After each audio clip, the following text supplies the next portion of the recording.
ये है ABPL digital network और आप देख रहे हैं ABPL न्यूज। नमस्कार, मैं रिया तोमर आपका स्वागत करती हूँ ABPL न्यूज में। चलिए शुरू करते हैं खबरों का सिलसिला।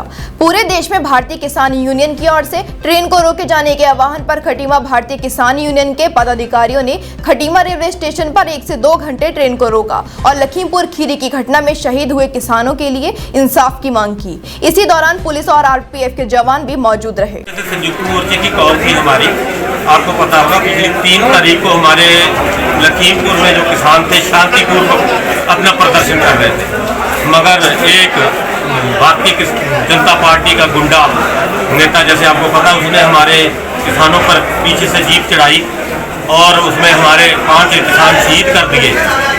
उसी में आज ये हमने संयुक्त मोर्चे की कॉल थी कि ट्रेन रोको।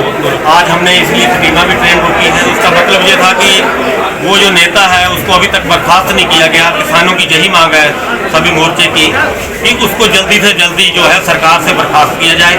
और जब तक वो बर्खास्त नहीं करता, जैसे भी हाईकमान के आदेश आएंगे और भी जो भी प्रदर्शन करना होगा, हम उसी तरीके से आगे प्रदर्शन करेंगे। मोर्चा द्वारा आज पूरे भारतवर्ष में रेल रोको आंदोलन का आह्वान किया गया था, क्योंकि लखीमपुर खीरी में जो बीजेपी के गुंडों द्वारा हमारे किसान साथी अपनी गाड़ी के नीचे दबा के शहीद कर दिए गए थे, उसके उपलक्ष्य में संयुक्त मोर्चा द्वारा एक आह्वान किया गया था कि पूरे देश में 18 तारीख को ट्रेनें रोकी जाएंगी और अगर उससे पहले मंत्री का इस्तीफा या उसको निष्कासित भारत सरकार करती है या फिर और साथ ही में उन गुंडों को अरेस्ट करती है तो आंदोलन वापस हो जाएगा। लेकिन भारत सरकार उस गुंडे मंत्री को हटाने में असमर्थ रही।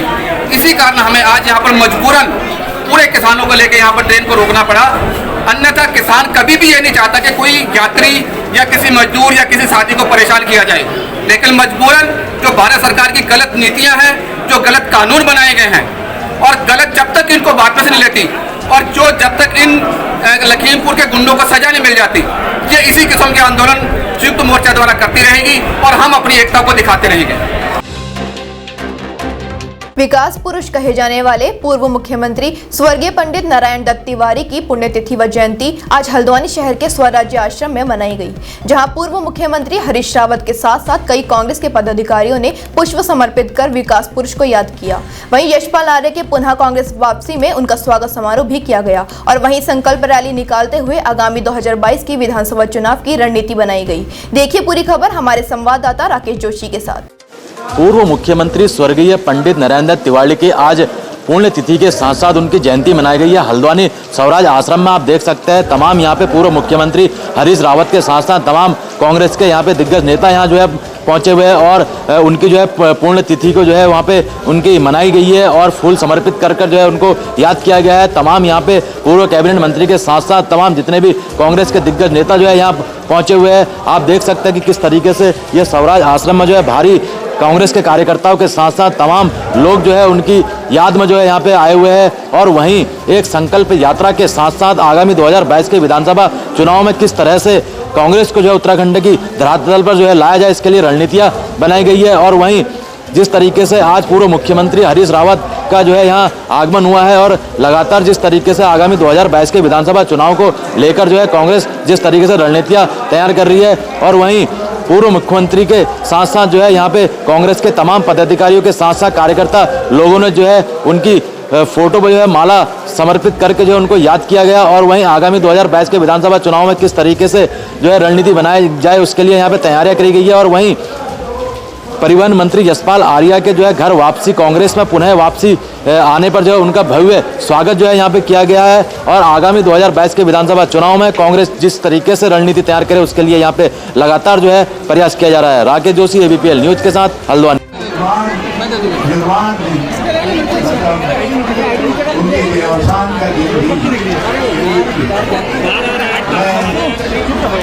सब लोगों के साथ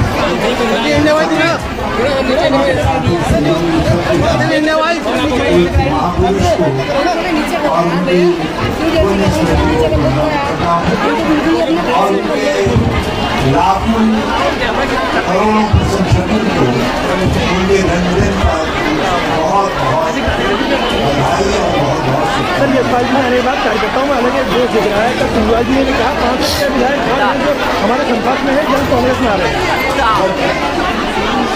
शुभंकर आ गया तो उसके पीछे सब आते हैं। यशपाल आर्या जी कांग्रेस के शुभंकर के रूप में और इससे और भी बहुत सारे लोग आना चाहते हैं।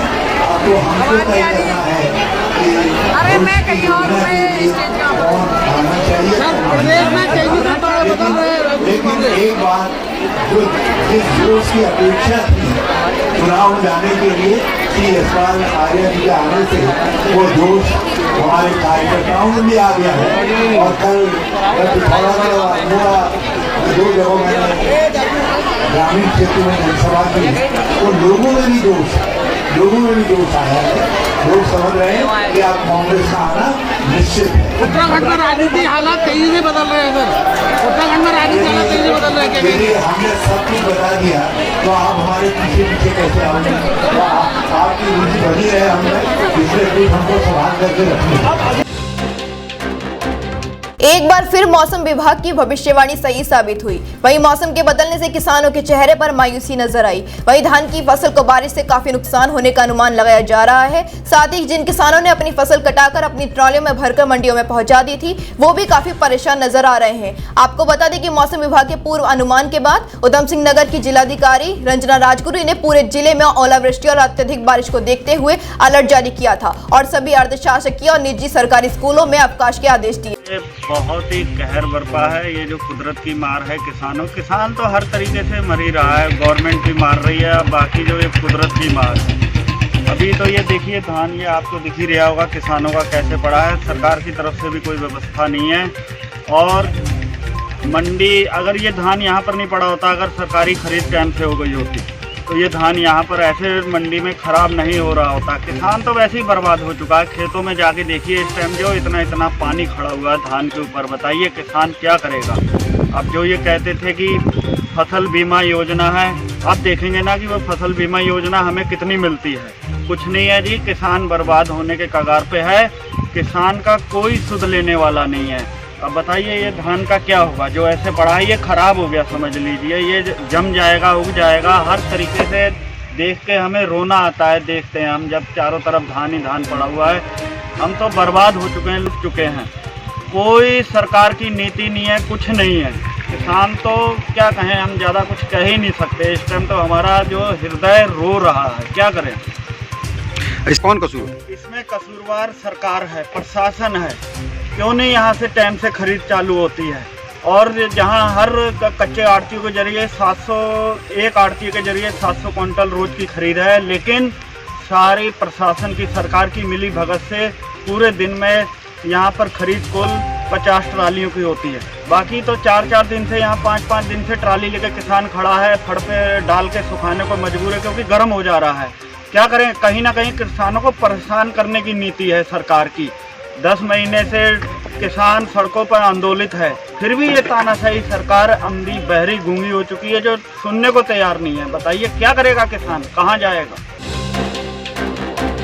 राष्ट्रीय राजमार्ग 125 पिथौरागढ़ टनकपुर घाट से पिथौरागढ़ के बीच 4 जगह भारी बलवा आने से मार्ग बंद हो गया, जिसकी वजह से वाहन रास्ते में फंस गए। वहीं जिलाधिकारी आशीष चौहान और पुलिस उप अधीक्षक BS मनराल खुद राष्ट्रीय राजमार्ग में खड़े होकर सड़क खुलवाने में जुटे रहे। इस दौरान रास्ते में फंसे यात्रियों के लिए प्रशासन ने भोजन की व्यवस्था की।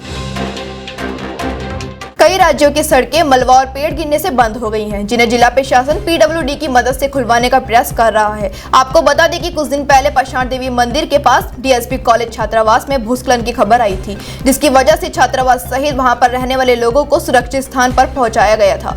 मूसलाधार बारिश के चलते उस जगह दोबारा भूस्खलन हो गया, जिसकी वजह से सरोवर नगरी में पर्यटक भी अपने कमरों में ही कैद हैं। आम आदमी पार्टी नैनीताल नगर के युवा और जुझारू वरिष्ठ कार्यकर्ता मोहम्मद शान बुरहान को आम आदमी पार्टी के प्रदेश नेतृत्व द्वारा उन्हें पार्टी के प्रति समर्पित भाव को देखते हुए आम आदमी पार्टी का अल्पसंख्यक मोर्चा नैनीताल का जिला अध्यक्ष नियुक्त किया गया।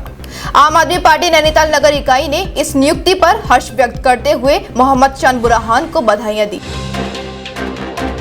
संयुक्त किसान मोर्चा के आह्वान पर किसानों ने रुद्रपुर स्टेशन के पास ट्रेन को रोककर जमकर प्रदर्शन किया। किसानों का नेतृत्व कर रहे भारतीय किसान यूनियन चढ़ूनी के जिला अध्यक्ष साहब सिंह ने कहा कि किसानों के साथ किसी भी तरीके का अन्याय नहीं होने दिया जाएगा। इसी बीच किसान दौड़ते हुए रेलवे स्टेशन पहुंच गए और वहां गरीब रथ को रोक लिया। काले कानूनों के खिलाफ आज संयुक्त किसान मोर्चे का आह्वान है। पूरे भारत में ट्रेनें रोकी जा रही हैं और हम रुद्रपुर में आज ट्रेन रोकेंगे। पिछले दिनों लखीमपुर में जो घटना घटी, अभी तक मंत्री अपनी गद्दी पे बैठा है, उसके पुत्र को गुमराह किया जा रहा, उल्टा किसानों पे मुकदमे ठोपे जा रहे हैं और आज इतना प्रशासन हमारे आगे खिलाफ खड़ा कर दिया। हम शांतमय तरीके से अपना आंदोलन कर रहे हैं, हम शांतमय तरीके से अपना आंदोलन कर रहे हैं और हमसे अगर बदतमीजी हुई तो यही अपनी जान देंगे, पटक पटक के मरेंगे। हम यही बैठेंगे, हम यही पटरी पे बैठेंगे। प्रशासन अपना काम करे, हम अपना काम करेंगे। संयुक्त मोर्चे की कॉल थी कि रेल रोको, लेकिन ये किस लिए हमें करना पड़ा? जो लखीमपुर में घटना हुई है जिसमें हमारे 8 लोगों की हत्या हुई है, जिसमें 5 हमारे किसान मारे गए हैं और उसमें जो है ये आंदोलन के तहत नहीं, ये हत्या के तहत, षड्यंत्र के तहत हत्या की गई थी। और ये हत्या के दोषी कौन है? हमारे गृह मंत्री जो है उत्तर प्रदेश के गृह राज्य मंत्री और उनके साथ उनके बेटे, उन्होंने षड्यंत्र रच के हमारे किसानों को जाते हुए पीछे से कुचला है और उसके साथ जो मुकदमे लगाए गए 120B का मुकदमा भी उनके ऊपर दायर है, लेकिन उनको अभी तक बर्खास्त नहीं किया गया है। और हमारी मांग थी कि इनको जो है इनकी जो 13वीं होती है 13वीं तक इनको बर्खास्त कर दिया जाएगा, लेकिन उनको बर्खास्त नहीं किया गया है। हमारी यही मांग थी, उसी मांग के चलते हमने जो है संयुक्त मोर्चे की कॉल पर हमने आज जो ट्रेन रोकी है यहाँ पर उत्तराखंड रुद्रपुर में। और अभी हमारी ये मांग है कि जल्द उनको अपने पद से उनको बर्खास्त किया जाए और उनको फांसी की सज़ा सुनाई जाए, क्योंकि ये जो घटनाएं हैं पूरे देश में हमने देखा, छत्तीसगढ़, हरियाणा और यहाँ तक पंजाब में भी ये कुचलने का काम जो किया जा रहा है, ये सीधी सीधी मोदी सरकार की हिटलरशाही है। और ये हिटलरशाही जो है किसान मजदूर को मतलब उत्पीड़न करके इनको कोई लाभ मिलने वाला नहीं है। ये सरकार को जो जनता है इनको बाहर का रास्ता दिखाएगी। ये लुटेरों की सरकार है और ये कारपोरेट के एजेंट हैं और ये वो भाजपा नहीं है, ये मोदी सरकार है। मोदी सरकार का मतलब ये कुचलने वाली, हमको गुलाम बनाने वाली हर एक नीति इनको आज देखिए।